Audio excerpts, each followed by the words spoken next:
कोई दीवाना कहता है, कोई पागल समझता है, मगर धरती की बेचैनी को बस बादल समझता है।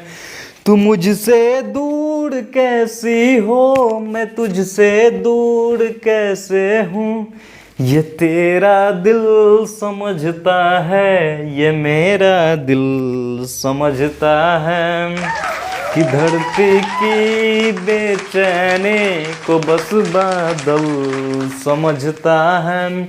सो हेलो बच्चों, welcome your learning platform science lovers YouTube channel. तो कैसे हैं आप लोग? उम्मीद है कि आप काफ़ी अच्छे होंगे और अपने लाइफ में बिंदास एंजॉय कर रहे होंगे। तो आइए आज हम लोग जानेंगे कि प्रोटॉन का जन्म कैसे हुआ और न्यूट्रॉन का जन्म कैसे हुआ, यानी discovery of proton and discovery of neutron को जानेंगे। इससे पहले हम लोग डाल्टन एटॉमिक थ्योरी और इलेक्ट्रॉन का जन्म कैसे हुआ, यानी डिस्कवरी ऑफ इलेक्ट्रॉन, यानी इलेक्ट्रॉन का जन्म कैसे हुआ, इसको हम लोग पढ़ चुके हैं। ये एटॉमिक स्ट्रक्चर का सेकेंड लेक्चर है, ठीक है, जो कि आज हम लोग पढ़ेंगे discovery of proton and discovery of neutron को डिस्कस करेंगे, ठीक है। ये लेक्चर पिछले डिस्कवरी ऑफ इलेक्ट्रॉन से काफ़ी रिलेटेड है।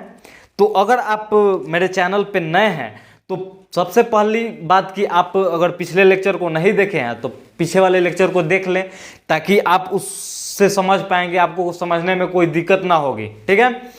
तो पहले उम्मीद है कि पहले आप देख लेंगे, उसके बाद इस लेक्चर को देखेंगे ताकि आपको पूर्ण रूप से क्लियर हो जाए, ठीक है। तो आइए अब हम लोग शुरू करते हैं। इससे पहले आप अगर मेरे चैनल पे नए हैं तो हमारे चैनल को सब्सक्राइब कर लीजिए और बेल आइकन को भी प्रेस कर दीजिए, ताकि हम जब भी लेक्चर अपलोड करें तो सबसे पहले आप पे नोटिफिकेशन जाए और आप आराम से क्लास और कर सकें, ठीक है। तो आइए अब हम लोग शुरू करते हैं डिस्कवरी ऑफ प्रोटॉन।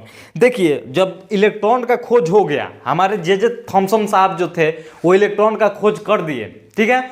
जब इलेक्ट्रॉन का खोज कर दिए तब कुछ जो साइंटिस्ट थे, जब रॉयल सोसाइटी ऑफ लंदन में जो मीटिंग होता था तो उसमें बैठ के सोचा गया कि जब डाल्टन साहब बोले हैं कि जो एटम होता है वो न्यूट्रल होता है, एटम जो होता है वो न्यूट्रल होता है, तो ये जो इलेक्ट्रॉन का खोज हुआ है इस पर निगेटिव चार्ज है, तो इसका मतलब कुछ ना कोई और पॉजिटिव चार्ज वाला पार्टिकल होगा, तभी तो एटम न्यूट्रल होगा ना। मतलब इस चीज़ पर ध्यान आदमी का गया, ठीक है। इस चीज़ पर ध्यान गया कि जब इलेक्ट्रॉन पर निगेटिव चार्ज है और एटम जो पूरा होता है वो न्यूट्रल होता है, तो अगर केवल और केवल इलेक्ट्रॉन होगा तो वो तो केवल एटम पर यानी क्या हो जाएगा, न्यूट्रल चार्ज हो जाएगा, न्यूट्रल चार्ज हो जाएगा ना, निगेटिव चार्ज हो जाएगा।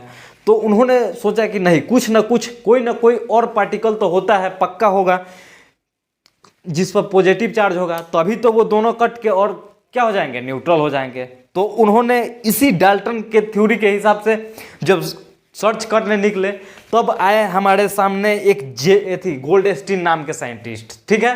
गोल्डस्टीन भैया है, उन्होंने क्या किए कि जो हम लोग कल जो एक्सपेरिमेंट किए थे डिस्चार्ज ट्यूब पे, इसी एक्सपेरिमेंट को, यही डिस्चार्ज ट्यूब लिया और इसी एक्सपेरिमेंट को उन्होंने रिवर्स डायरेक्शन में किया, उल्टा डायरेक्शन में किया, ठीक है। उल्टा डायरेक्शन में क्या किया ये आप समझ सकते हैं कि पहले ये जो थे हमारे विलियम क्रूक साहब, उन्होंने क्या किए थे, एनोड में छिद्र किए थे, एनोड में छिद्र कर दिए थे। तो अब इन्होंने छिद्र कर दिए, उसके बाद यहाँ से काफ़ी हाई वोल्टेज का सोर्स कनेक्ट कर दिए, बैटरी ये थी मतलब लाइट कनेक्ट कर दिए थे, 1000 वोल्ट का लगभग लाइट थी प्रवाहित किए थे। तो अब उन्होंने देखा था कि यहाँ से कुछ रे निकल रही थी कैथोड से और इस पर जाके टक्कर मार रही थी, ठीक है। अब इन्होंने क्या किए, ये गोल्डस्टीन साहब जो थे, इन्होंने क्या किए कि इस बार उन्होंने क्या किए कि कैथोड में छेद कर दिए, कैथोड में छोटे छोटे पतले छोटे छोटे छेद कर दिए, ठीक है, छिद्र कर दिए, होल कर दिए। तब उन्होंने इस छिद्र को कर दिया, उसके बाद फिर उन्होंने सोर्स कनेक्ट कर दिए, उन्होंने काफ़ी हाई वोल्टेज का सोर्स कनेक्ट कर दिए। अब उन्होंने देखे और ऑब्जर्व किए कि कुछ रे यहाँ से स्ट्रेट लाइन में ट्रेवल करके और मतलब क्या किए ना, थोड़ा सा इसको तब वो कनेक्ट कर दिए सोर्स से काफ़ी हाई वोल्टेज से, और उन्होंने इस दीवार को क्या कर दिए, कोटिंग कर दिए। उन्होंने अब की बार इस दीवार को कोटिंग कर दिए, ठीक है, इस दीवार को उन्होंने कोटिंग कर दिए, पूरा ZNS से कोटिंग कर दिए, किसे कर दिए, ZNS से कोटिंग कर दिए, ZNS से कोटिंग कर दिए, ठीक है, ZNS से कोटिंग कर दिए। तो अब उन्होंने ऑब्जर्व किया कि यहां से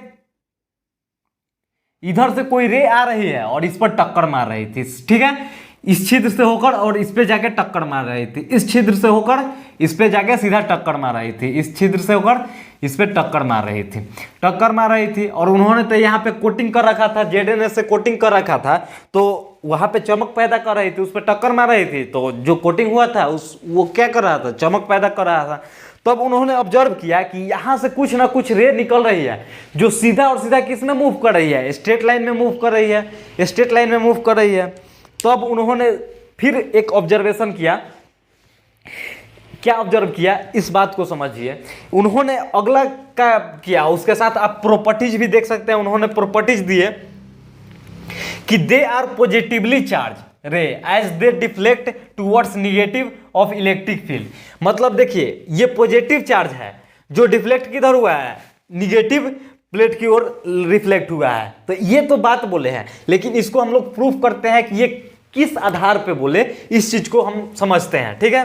तो उन्होंने ये जो देखा कि ये जो रे निकल रही है जाके इस प्लेट पे टक्कर मार रही है, यहाँ पे इस दीवार में टक्कर मार रही है, ठीक है। तो अब उन्होंने फिर एक नेक्स्ट दिमाग लाया, वही जैसे विलियम क्रूक साहब थे वही दिमाग लाए थे। तो उन्होंने फिर एक बैटरी से इलेक्ट्रिक फील्ड क्रिएट करने के लिए, इलेक्ट्रिक फील्ड क्रिएट करने के लिए उन्होंने क्या कर दिया, एक बैटरी सोर्स कनेक्ट कर दिया, जो कि यहाँ पे पॉजिटिव एंड और यहाँ पे निगेटिव एंड है, ठीक है। ये बैटरी सोर्स कनेक्ट हो गया। हम पूरा इसका एथी नहीं बना रहे हैं, ठीक है, नहीं तो पूरा भी बना सकते हैं, इधर से आप लेके पूरा यहाँ पे बैटरी जोड़ देंगे, ठीक है। ये बैटरी का सोर्स कनेक्ट कर दिया, ठीक है। इलेक्ट्रिक फील्ड क्रिएट करने के लिए उन्होंने क्या किया, डिस्चार्ज ट्यूब के बाहर इलेक्ट्रिक फील्ड एक बैटरी कनेक्ट कर दिया, ठीक है। जब बैटरी कनेक्ट किए तब उन्होंने ऑब्जर्व किए कि ये जो रे आ रही थी स्ट्रेट लाइन में मूव कर रही थी, ये जो रे स्ट्रेट लाइन में मूव कर रही थी वो अब क्या कर रही है, वो क्या कर रही है, वो अब ये जो निगेटिव प्लेट है ना इधर ये मूव कर जा रही थी, ये जो आ रही थी ना ये सीधा सीधा अब हेलेगा डिफ्लेक्ट करके और सीधा निगेटिव प्लेट की ओर आ जा रही थी, ठीक है। ये निगेटिव प्लेट की ओर डिफ्लेक्ट कर जा रही थी। तब उन्होंने ऑब्जर्व किया कि यहां से जो इधर से जो रे आ रही है ना वो क्या है, वो पॉजिटिव है, वो पॉजिटिव रे है, तो अभी तो निगेटिव की ओर डिफ्लेक्ट कर जा रही है, क्योंकि हम तो पहले ही बताए हैं कि क्या होता है, आप फिजिक्स में भी पढ़ेंगे या पढ़े होंगे क्लास 10 में कि सेम के बीच में क्या होता है, रिपल्सन होता है। सेम के बीच में क्या होता है, मतलब पॉजिटिव के बीच में क्या होता है, रिपल्सन होता है। और डिफरेंट होता है, अगर अलग अलग होता है तो उसके बीच अट्रैक्शन होता है। जैसे हम कल गर्ल्स और बॉयज का केस लेके समझाए थे कि जब भी आप देखेंगे तो एक बॉयज का अट्रैक्शन हमेशा गर्ल्स के साथ ही होता है, ठीक है, और गर्ल्स का अट्रैक्शन बॉयज के साथ होता है। कभी आप देखेंगे कि सेम में होता है, कभी नहीं देखेंगे कि आप बॉयज का अट्रैक्शन बॉयज से ही हो, चाहे गर्ल्स का अट्रैक्शन गर्ल्स से हो। मतलब सम केसेज में एक दो केस में आते हैं जैसे लेस्बियन और ट्रांसजेंडर, तो उस केस की बात नहीं कर रहे हैं हम लोग, ठीक है। तो हमेशा क्या होता है कि डिफरेंट जो चीज होता है ना अलग अलग में अट्रैक्शन होगा और सेम रहेगा तो रिपल्सन होगा, मतलब बाहर पड़े टेलेगा। जैसे आप मैग्नेट जब पढ़ेंगे तो उसमें भी आप इस चीज को अच्छा से समझ पाएंगे, ठीक है। तो क्या है ये जो है ये क्या है, पॉजिटिव रे है, ये जो रे है ये पॉजिटिव रे है, तो अभी तो ये निगेटिव प्लेट की ओर मूव कर रही है। ये क्या है, निगेटिव है, निगेटिव प्लेट है ना, यहाँ पे निगेटिव, यहाँ पे सोर्स लगा है तो यहाँ पे निगेटिव प्लेट है। तो यहाँ ये क्या कर रही है, ये जो रे है ये सीधा ना होकर अब ये टर्न कर जा रही है, किधर मूव कर जा रही है, निगेटिव प्लेट की ओर मूव कर जा रही है। तो इसी ऑब्जर्वेशन के आधार पर उन्होंने दिया कि यहां से कुछ रे निकल रही है जो कि निगेटिव प्लेट की ओर मूव कर रही है, यानी वो जो रे है वो क्या है, पॉजिटिव रे है, ठीक है। तो ये हो गया आपका फर्स्ट प्रॉपर्टीज क्लियर हो गया। अब देखते हैं अब सेकंड प्रॉपर्टीज उन्होंने क्या दिए थे, वो क्या बोले थे कि normally they are travel in straight line.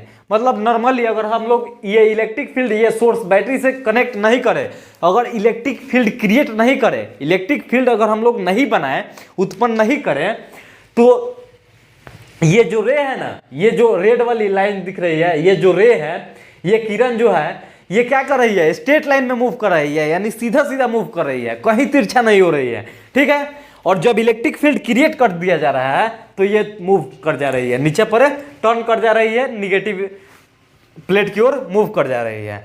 तो वही उन्होंने बताया कि normally they are travel in straight line in absence of electric field, मतलब और इलेक्ट्रिक फील्ड की अनुपस्थिति में क्या कर रही है, यहां से जो रे निकल रही है, पॉजिटिव रे निकल रही है, वो स्ट्रेट लाइन में ट्रेवल कर रही है। तो आई होप कि आपको सेकंड प्रॉपर्टीज भी क्लियर हो गया होगा। अब आते हैं थर्ड प्रॉपर्टीज की बात करते हैं हम लोग। देखिए थर्ड उन्होंने क्या बोले कि they are made of positively charge particle, मतलब ये तो आप पहले ही समझ चुके हैं कि ये निगेटिव की ओर डिफ्लेक्ट हो रही है, निगेटिव की ओर डिफ्लेक्ट हो रही है। इसका मतलब क्या है, वो रे जो है वो पॉजिटिव है, पॉजिटिव रे है।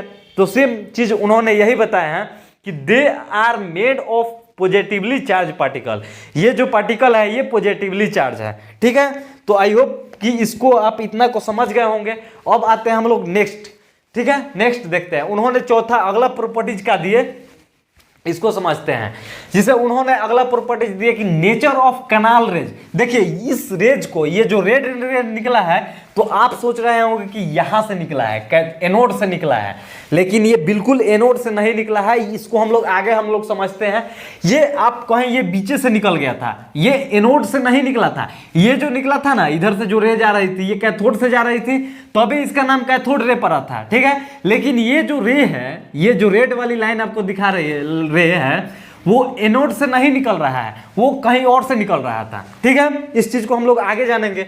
तो इसको क्या नाम दिया गया, इस चीज को क्या नाम दिया गया, इसको नाम दिया गया कैनाल रे दिया गया। और कैनाल रे क्यों दिया गया, इस चीज को आप समझ लीजिए कि कैनाल रे क्यों दिया गया। जैसे में ये आपका हो गया, ये हो गया आपका, ये क्या हो गया आपका, ये हो गया आपका कैथोड, ठीक है, कैथोड हो गया। और ये क्या हो गया, एनोड हो गया आपका, एनोड हो गया, एनोड, ठीक है। अब देखिए यहाँ पे एक होल हो गया, इसमें होल कर दिए, और यहाँ पे एनोड है, इसमें दो होल कर दिए। तो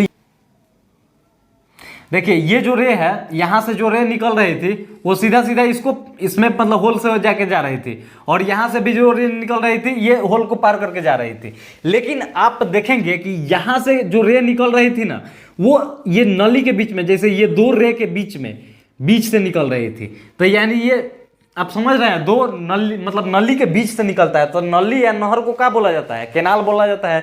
इंग्लिश में उसको क्या स्पेलिंग बोलते हैं हम लोग, कैनाल बोलते हैं।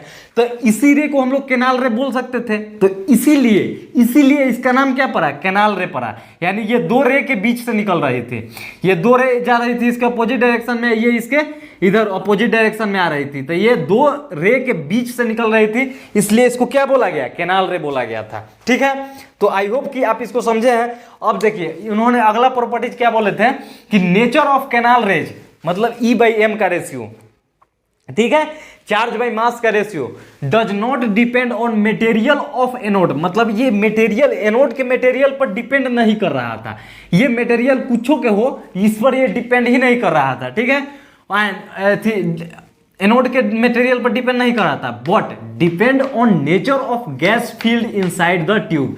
मतलब ये एनोड जो है ना, इसके मटेरियल पर डिपेंड नहीं कर रहा था, लेकिन ये जो ट्यूब है, इस ट्यूब के अंदर कौन सा गैस भरा है, इस गैस के नेचर पर डिपेंड कर रहा था। कौन सा गैस भरा हुआ है, अगर हीलियम भरा हुआ है तो उस पर डिपेंड करेगा, मतलब गैस पर डिपेंड कर रहा था, जो इसके अंदर गैस भरा हुआ है। लेकिन आप तो कहेंगे सर ये तो वैक्यूम है, आप पहले ही बताए थे कि वैक्यूम पंप लगा के इसको वैक्यूम कर दिया गया है, इसको मतलब पूरा यहाँ से एको गैस नहीं है। तो हम कल भी बताए थे आपको कि देखिए आप 100% वैक्यूम कभी क्रिएट नहीं कर सकते हैं, कभी आप 100% वैक्यूम बना ही नहीं सकते हैं, कुछ ना कुछ उसमें गैस का पार्टिकल्स रह ही जाता है, ठीक है। तो वही सेम चीज हुआ यहाँ पे 100% वैक्यूम नहीं था। तो ये जो गैस इसमें था ना, तो इस गैस को वो चेंज कर करके देखे, तो चेंज करने से क्या हो रहा था, इसका प्रॉपर्टीज चेंज हो रहा था, मतलब ये डिपेंड कर रहा था, ठीक है। कैनाल रे जो था ना, वो डिपेंड कर रहा था इसके गैस पे, नेचर ऑफ गैस पे डिपेंड कर रहा था, ठीक है। तो आई होप कि आप इसको समझ गए होंगे, ठीक है। अब देखिए, अब एक नेक्स्ट, जब ये आप समझ गए तो वही तो बात अगला लिखा हुआ है कि canal rays are not generating from anode. जब इस मटेरियल को हम लोग चेंज कर ही रहे हैं और इस पे कोई डिपेंड ही नहीं है, तो यहाँ से तो सवाल ही नहीं उठता है कि यहाँ से रे निकल रही है, क्योंकि हम लोग का कल पढ़े थे कि ये मटेरियल ऑफ कैथोड पे डिपेंड कर रहा था, ये मतलब डिपेंड कर रहा था, लेकिन मतलब इसको चेंज करने पर ये कैथोड रे चेंज हो जाता था। लेकिन इसके मटेरियल को चेंज कीजिए, चाहे कुछ हो कीजिए, इसका कोई प्रॉपर्टी चेंज नहीं होने वाला है, ठीक है। तो आप इतना समझ गए होंगे कि आप इसका मटेरियल को जब हम लोग चेंज कर रहे हैं, एनोड के मटेरियल को चेंज कर रहे हैं, तो कोई फर्क ही नहीं पड़ रहा है, यानी डिपेंड ही नहीं कर रहा है इस पर, ठीक है, डिपेंड ही नहीं कर रहा है, यानी यहाँ से ये नहीं जनरेट ही नहीं हुआ था, ठीक है, ये कहीं बीच से ही निकला था, ठीक है। तो वही बात है कि canal rays are not generating from anode, anode से जनरेट नहीं हुआ है, ठीक है। अब देखिए, अब नेक्स्ट हम लोग समझते हैं कि proton is positively charge particle. Proton क्या है? पॉजिटिवली चार्ज पार्टिकल है। यही जो पॉजिटिव रे निकला है ना, इसको क्या बोला गया? मतलब क्या बोला गया? क्या बोला गया? इसको बोला गया प्रोटॉन, ठीक है। और प्रोटॉन नाम कौन दिए थे? प्रोटॉन नाम दिए थे हमारे रदरफोर्ड साहब ने दिए थे। देखिए इसमें भी बीच में जे थॉमसन साहब आ गए थे।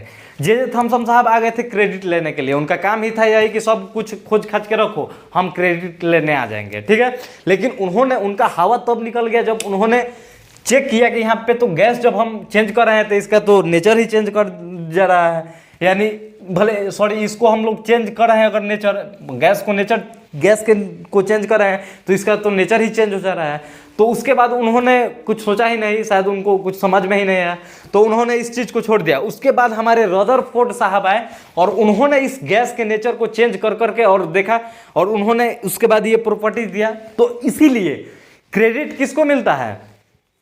क्रेडिट मिलता है हमारे प्रोटॉन के खोजकर्ता रदरफोर्ड को क्रेडिट मिलता है। लेकिन एक्सपेरिमेंट कौन किए थे? एक्सपेरिमेंट किए थे गोल्डस्टीन। तो आज से ध्यान रखेंगे कि एक्सपेरिमेंट गोल्डस्टीन किए थे, लेकिन प्रोटॉन का खोजकर्ता अगर जब भी पूछेगा तो कौन है? रदरफोर्ड है। इस चीज को आप दिमाग में बैठा लेंगे, क्योंकि जब भी आप कॉम्पिटिटिव एग्जाम देंगे तो इस टाइप के क्वेश्चन आपको देखने के लिए मिल जाएगा, ठीक है। और आपके बोर्ड के एग्जाम में भी, क्लास 11 12 के बोर्ड के एग्जाम में भी आपको ये चीज, ये ऐसा क्वेश्चन आपको देखने के लिए मिल ही जाएगा, तो आप इसको भूलेंगे ही नहीं, ठीक है। तो आइए आगे समझते हैं। वही बोले थे कि प्रोटॉन इज क्या होता है? पॉजिटिवली चार्ज पार्टिकल्स होता है। अब देखिए इस चीज को हम लोग कैसे समझेंगे, इस बात को समझ लीजिए पहले। देखिए जैसे मान लीजिए कि ये क्या है? ये है कैथोड हो गया, ठीक है। ये क्या है? ये कैथोड हो गया, ठीक है। और यहां से रे निकल रही थी, ठीक है, यहां से कैथोड रे निकल रही थी, और यहां पे गैस का पार्टिकल है, ठीक है, गैस का पार्टिकल है।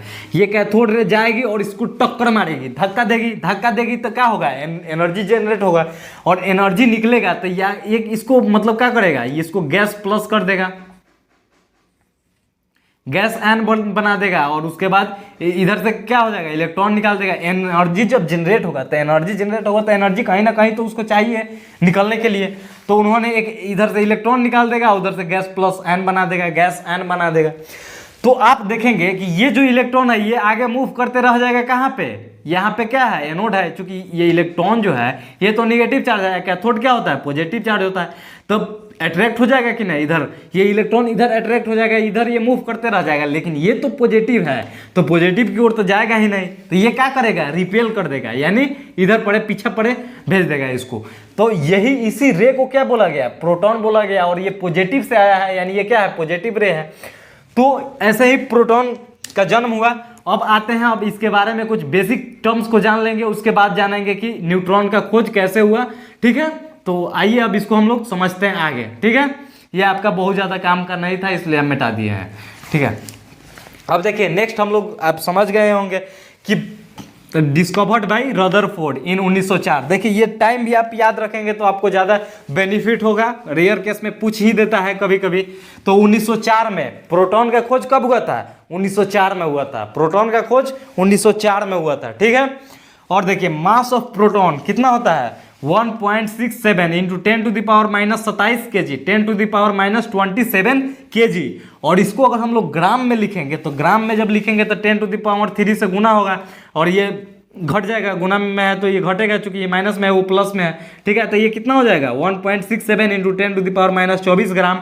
इस चीज़ में तो आपको कोई दिक्कत नहीं हुआ होगा, क्योंकि इतना भी आपका मैथ कमजोर नहीं है। हमको उम्मीद है आपसे कि इस चीज़ में आपको कोई दिक्कत नहीं हुई होगी। यहाँ पे 27 है तो यहाँ पे माइनस 24 हो गया, ठीक है। अब देखिए आप इस चीज़ को 1 AMU बोल सकते हैं ना।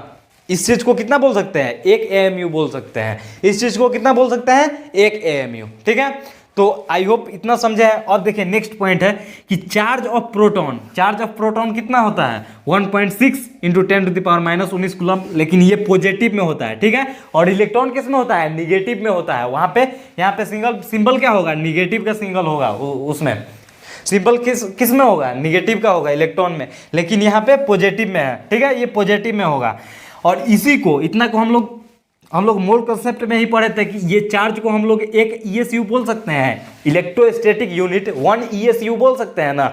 यस, आराम से बोल सकते हैं जी सर, आराम से बोल सकते हैं, कोई दिक्कत नहीं है। तो ये एक ईएसयू के बराबर होता है, कितना 1.6 इंटू 10⁻⁻19 कूलम, ठीक है। अब देखिए, अब मास ऑफ प्रोटॉन की तुलना उन्होंने मास ऑफ इलेक्ट्रॉन से किया कि कितना भारी ज्यादा है इलेक्ट्रॉन से, कौन, प्रोटॉन। तो उन्होंने जब ये कैलकुलेशन किया तो मास ऑफ प्रोटॉन जो आया ना वो 1837 गुना है किसके, मास ऑफ इलेक्ट्रॉन के। इलेक्ट्रॉन का जितना मास है उसका 1837 गुना, मतलब एक इलेक्ट्रॉन को, मतलब 1837 को इलेक्ट्रॉन को जब जोड़ दीजिएगा ना एक जगह, तब वो एक प्रोटॉन के बराबर होगा। 1837 इलेक्ट्रॉन को अगर एक जगह जोड़ दीजिएगा तब वो एक प्रोटॉन के बराबर होगा, ठीक है।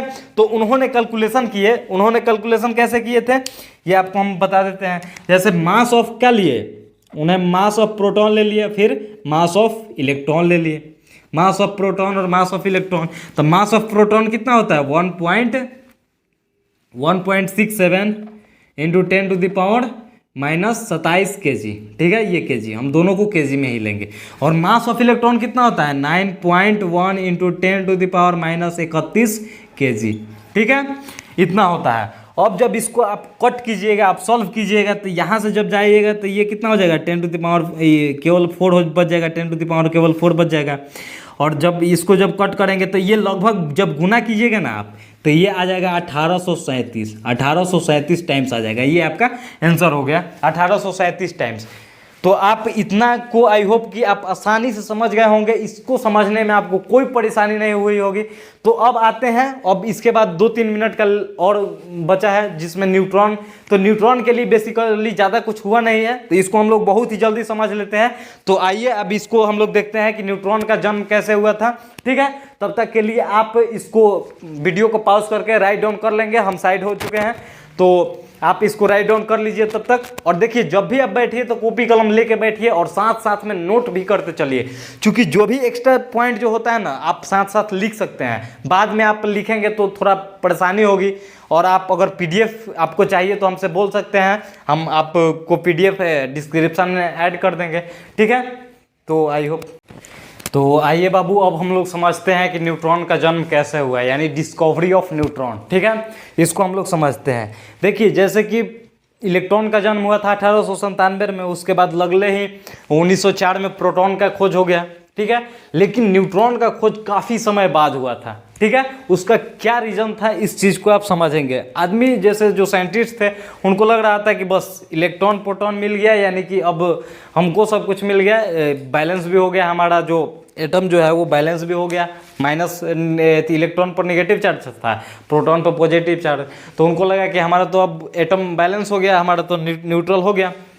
तब उसके बाद कुछ दिन बाद, बहुत दिन बाद, 28 साल, लगभग 28 साल बाद 1932 में जेम्स चैडविक साहब आए थे और उन्होंने क्या किए कि बेरिलियम को लिए और हीलियम अल्फा पार्टिकल फेंक के उस पर मारे, मतलब अल्फा पार्टिकल से प्रहार कराए, यानी क्या किए, ये रेडियो एक्टिव रिएक्शन कराए। उन्होंने रेडियो एक्टिव रिएक्शन कराए किससे, अल्फा पार्टिकल से। अल्फा पार्टिकल को आप अभी नहीं समझ पाएंगे, क्योंकि आप जब क्लास 12th के फिजिक्स पढ़ेंगे, आप मॉडर्न फिजिक्स, तो उसमें आपको बहुत ही डिटेल से पढ़ना होगा, या फिर आगे आप जब केमिस्ट्री में भी है अल्फा पार्टिकल, ठीक है, तो उसको जब पढ़ेंगे तब आपको रेडियो एक्टिविटी भी अगर पढ़ेंगे तो आपको अल्फा पार्टिकल अच्छा से क्लियर हो जाएगा, ठीक है। फिलहाल आप अल्फा पार्टिकल को ये मानिएगा कि अल्फा पार्टिकल मतलब हीलियम होता है। अल्फा पार्टिकल का एटॉमिक नंबर 2 और उसका मास कितना होता है 4 होता है, मतलब बेसिकली हीलियम का न्यूक्लियस होता है अल्फा पार्टिकल, ठीक है। इस चीज़ को आप समझिए।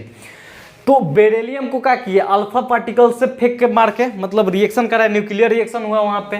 तो उन्होंने पाया कि ये जो कार्बन है, कार्बन जिसका एटॉमिक नंबर कितना है 6, उसका मास नंबर 12 है, ठीक है, और एक कितना है 0 है, ठीक है, और ये मास 1 है, ठीक है, मास 1 है। तब उन्होंने देखा, तब उन्होंने ऑब्जर्व किया कि देखिए जब यहाँ पे कार्बन है, जब कार्बन है तो कार्बन जो है इसमें होता है 6 गो प्रोटॉन और 6 गो इलेक्ट्रॉन, 6 गो इलेक्ट्रॉन होता है, ठीक है, 6 गो इलेक्ट्रॉन होता है। तो हम लोग पहले ही पता है, हम लोग को पहले ही क्लास में हम बताए थे कि इलेक्ट्रॉन को मास को निग्लिजिबल माना जाता है। क्यों निग्लिजिबल माना जाता है? क्योंकि एक प्रोटॉन बराबर होता है कितना? 1837 इलेक्ट्रॉन होता है। तो किसी भी एटम में 1837 को इलेक्ट्रॉन नहीं होता है, इसलिए उसके वेट को क्या माना जाता है? निग्लिजिबल माना जाता है, यानी उसके वेट को 0 माना जाता है। यानी इसके वेट को हम लोग मास को क्या ले लिए? 0 ले लिए। जब इसके मास को 0 ले लिए तो ये जो प्रोटॉन है केवल बचा क्या? प्रोटॉन बचा। तो कार्बन का जो मास होना चाहिए वो कितना होना चाहिए? 6 AMU होना चाहिए, 6 AMU होना चाहिए कि नहीं होना चाहिए? तो आपके भी दिमाग में एकदम सही बात आएगा कि जब सर आप इलेक्ट्रॉन के मास निग्लिजिबल हैले है तो प्रोटॉन केवल बचा 6 गो, तो 6 गो का मास यानी 6 AMU हो गया। अगर AMU को हम लोग तोड़ देंगे तो उसको तोड़ के हम लोग कितना लिख सकते हैं? 1.67 × 10⁻⁻27 ऐसे लिख सकते हैं, ठीक है। तो आप देखेंगे कि 6 AMU बचा, लेकिन यहाँ पे हो रहा था कितना? 12। बैलेंस करने पर आप देखेंगे तो यहाँ पे आप देखेंगे तो आप यहाँ पे देखेंगे कि कार्बन का एटॉमिक मास कितना होना चाहिए था? 6, लेकिन होता कितना है? 12 होता है। तब उन्होंने एक देखा कि यहाँ से एक न्यूट्रॉन निकल रही है, ठीक है, न्यूट्रॉन निकल रही है जो कि जिसका कितना है? मास नंबर कितना है? 1 है। मास कितना है? 1 है। तब उन्होंने देखा कि एक और पार्टिकल है जो कि न्यूट्रॉन है, यहाँ से न्यूट्रॉन का जन्म हुआ, ठीक है। इसके देखिए इसका जन्म में कुछ विशेष खास मतलब ये नहीं हुआ था, ठीक है। तो इसका हम लोग विशेष विस्तार रूप से नहीं जानेंगे, ठीक है। तो उन्होंने उसके बाद ये ऑब्जर्व किया कि ये मतलब क्या है? एक और पार्टिकल है जिसका मतलब क्या है? न्यूट्रॉन है, जिसका मास काफ़ी हाई होता है, ठीक है, जिसको हम लोग काउंट करेंगे। तो इसमें उन्होंने पाया कि 6 प्रोटॉन है कार्बन में और 6 गो न्यूट्रॉन है, ठीक है। जेम्स चैडविक साहब ने न्यूट्रॉन का खोज किया, ठीक है। तो वही चीज़ है, हमारे चैडविक साहब है, तो उन्होंने क्या किया? डिस्कवर्ड बाय जेम्स चैडविक इन 1932 में जेम्स चैडविक साहब ने किसका खोज किए थे? न्यूट्रॉन का खोज किए थे। और उसके बाद देखेंगे कि चार्ज, इस पर चार्ज, न्यूट्रॉन का चार्ज कितना है? 0। देखिए न्यूट्रॉन क्या होता है? न्यूट्रल होता है। न्यूट्रल क्या होता है? न्यूट्रल होता है, मतलब उदासीन होता है, उस पर कोई चार्ज नहीं होता है, ठीक है। तो ये इसका चार्ज कितना हो गया? 0 हो गया। और mass of neutron is 1.67 × 10⁻⁻27 kg।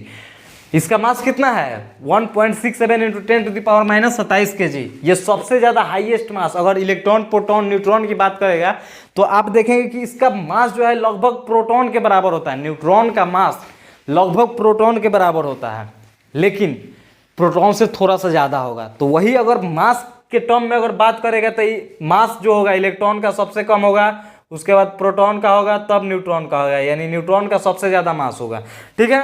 तो आप इस चीज़ को भी याद रखेंगे, मास के टर्म में पूछेगा तो इस चीज़ को हम लोग कैसे जानेंगे, ठीक है। तो आई होप इसको समझे होंगे। अब देखिए कुछ हम अल्फा पार्टिकल के बारे में समझ लेते हैं कि अल्फा पार्टिकल क्या होता है। आप शॉर्ट में हम समझाएंगे, क्योंकि आप जब फिजिक्स पढ़ेंगे उसमें रेडियो एक्टिव पढ़ेंगे, ये सब चीज़ें पढ़ेंगे तो आपको ज़्यादा क्लियर हो जाएंगे, ठीक है।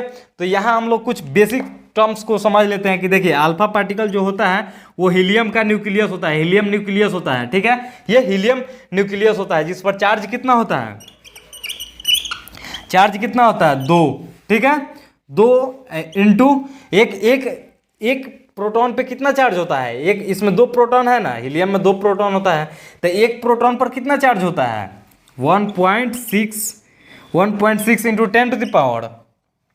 10⁻⁻19 कूलम्ब, 10⁻⁻19 कूलम्ब, इतना चार्ज होता है इस पर, ठीक है। और ये 19 है, आप ध्यान से इसको लिख लेंगे। उसके बाद मास कितना होता है? मास जो होता है वो कितना होता है? तो ये 4 है, ठीक है। तो 4 AMU हो गया। AMU, एक AMU का मास कितना होता है? एक AMU का मास होता है 1.67 × 10⁻⁻27 kg, यानी इसका मास इतना हो गया। तो तो आई होप कि इसको समझ गए होंगे। और समझना क्या है, इस चीज़ को आपको याद रखना है, ठीक है। इस चीज़ को आप याद रखेंगे ताकि आपको जब भी एक ऑब्जेक्टिव क्वेश्चंस में आएंगे तो आप आराम से टिक लगा सकते हैं। वरना आपको लिखना के लिए भी अगर 4 नंबर में आता है आप आसानी से लिख सकते हैं। कुछ पॉइंट्स को आप नोट कर लेंगे और याद कर लेंगे अच्छे से, नहीं होगा तो घूट जाएंगे सीधा सीधा, ठीक है। अब देखिए इन सब चीज़ को हम लोग डिस्कवरी याद करने के लिए एक आपको ट्रिक दे देते हैं। उस ट्रिक को कैसे हम लोग डिस्कवरी याद करेंगे कि इलेक्ट्रॉन का खोज कौन किया था, प्रोटॉन का खोज कौन किया था, न्यूट्रॉन का खोज कौन किया था, इस चीज़ के लिए एक ट्रिक, बहुत ही ज़बरदस्त ट्रिक है हम लोग के पास। वो ट्रिक कौन सा है, जैसे आप डिस्कवरी किसी भी चीज़ का याद करना है,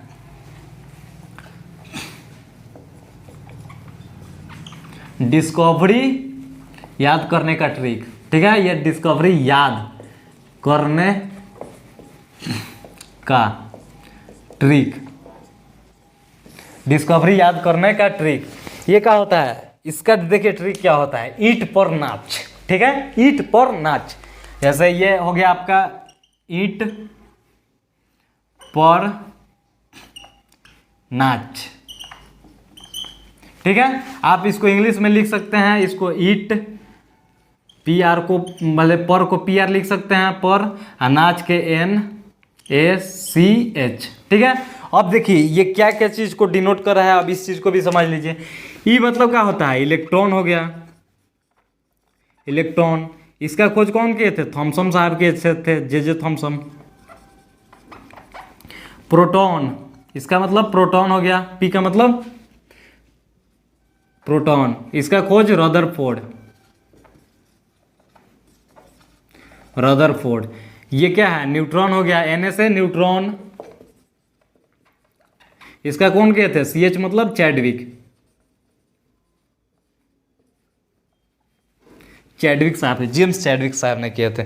तो आई होप कि आप इस चीज़ को समझ गए होंगे। अब हम लोग कल से नेक्स्ट टॉपिक को पढ़ेंगे। और ये जो था ना, ये बहुत ही ज़्यादा इंपॉर्टेंट था हम लोग को कि इलेक्ट्रॉन का जन्म कैसे हुआ, प्रोटॉन को, क्योंकि आप जब भी आप जेई और नीट के एग्जाम देंगे या प्रिपरेशन आप कर रहे हैं तो आप अब समझ लीजिए कि इसी सब चीज़ से थ्योरेटिकल क्वेश्चन बनाता है वो, ठीक है। तो आप इसको जब नहीं पढ़ेंगे, आपको लगता है कि ये तो ऐसा ही चीज़ें हैं, तो फिर आपको बहुत ज़्यादा प्रॉब्लम खड़ा हो सकती है, ठीक है। तो आज का लेक्चर उम्मीद है कि आपको समझ में आया होगा। अगर समझ में आया है तो हमारे चैनल को सब्सक्राइब कर दे और जो नीचे रेड कलर की घंटी है उसको भी बजा दे, ताकि आपको नोटिफिकेशन हमेशा मिलता रहे और आप आसानी से इस क्लास को करते रहें। और जितना हो सके इस क्लास के बारे में आप अपने दोस्त को बताएं, अपने जो छोटे छोटे भाई बहन हैं उसको बताएं, और जितना हो सके इस क्लास को शेयर करें और मेरे चैनल को सब्सक्राइब करें। Thank you very much and love you, best of luck.